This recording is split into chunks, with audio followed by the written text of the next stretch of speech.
Apa kesalahan di bawah Seksyen 405 Kanun Keseksaan yang menyebabkan seseorang itu didakwa di bawah Seksyen 405 Kanun Keseksaan mendefinisikan pecah amanah sebagai satu jenayah. Apa jenayah pecah amanah ini?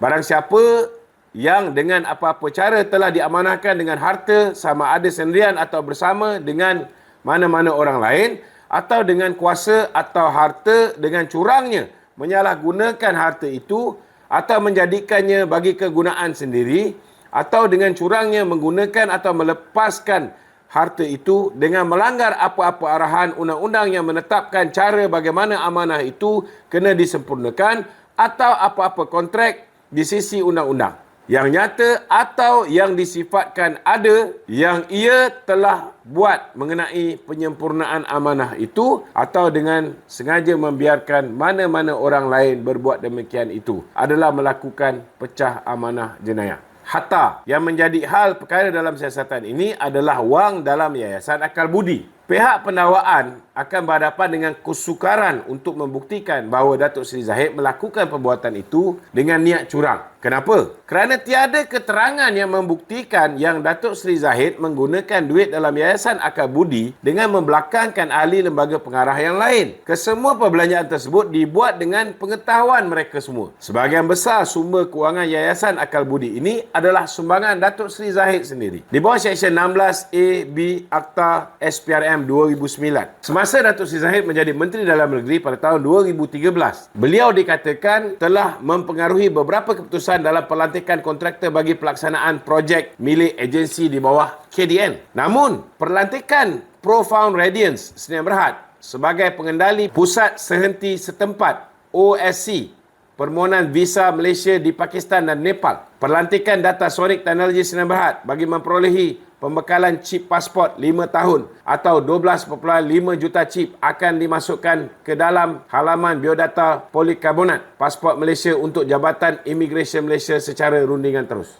Mengikut DPP Akram, tuan-tuan, tiada keterangan menunjukkan Datuk Seri Zahid membuat keputusan untuk melantik syarikat Profound Radiance Sdn Bhd dan Data Sonic Technologies Sdn Bhd sebagai pelaksana. Datuk Seri Zahid bertindak sebagai menteri ketika itu mengikut syur yang diberikan oleh pegawai-pegawai kerajaan yang berkenaan sebelum keputusan melantik dibuat secara sebulat suara.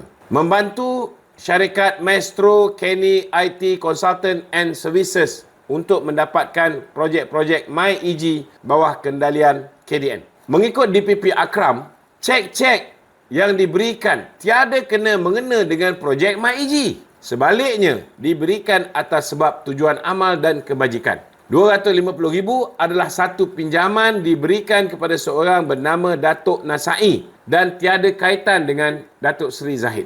Di bawah Seksyen 4 dalam kurungan 1 Akta Amla pula, mengikut DPP Akram, keterangan yang ada tidak mencukupi bagi membuktikan apa-apa kesalahan predikat ke atas Datuk Seri Zahid. Secara langsung, tidak dapat membuktikan bahawa duit yang dimasukkan ke dalam akaun Tuan Louis & Co tersebut adalah hasil daripada aktiviti haram dan tiada kesalahan pengubahan wang haram yang boleh dibuktikan ke atas Datuk Seri Zahid. Persoalan dia, kenapa Tommy Thomas masih meneruskan pendakwaan ke atas Datuk Seri Ahmad Zahid? Pada pandangan saya, ini tidak lain tidak bukan, tuan-tuan, adalah satu pendakwaan terpilih, berniat jahat dan bermotifkan politik untuk mencalarkan imej Datuk Seri Zahid kerana Datuk Seri Zahid enggan untuk membubarkan UMNO dan menyertai bersatu seperti mana yang diminta oleh Tun Dr. Mahathir. Itu sebab 10 hari selepas beliau berjumpa dengan Tun Dr. Mahathir, beliau telah dihadapkan dengan 87 pertuduhan ini. Saya yakin hari ini satu Malaysia dah tahu tentang perkara ini. Saya harap Peguam Negara dapat membuat keputusan yang betul dengan menggugurkan pendakwaan terpilih sama ada terhadap Datuk Seri Zahid, terhadap Datuk Seri Najib atau pemimpin-pemimpin UMNO yang telah dianiaya ketika Mahathir berkuasa. Assalamualaikum warahmatullahi wabarakatuh.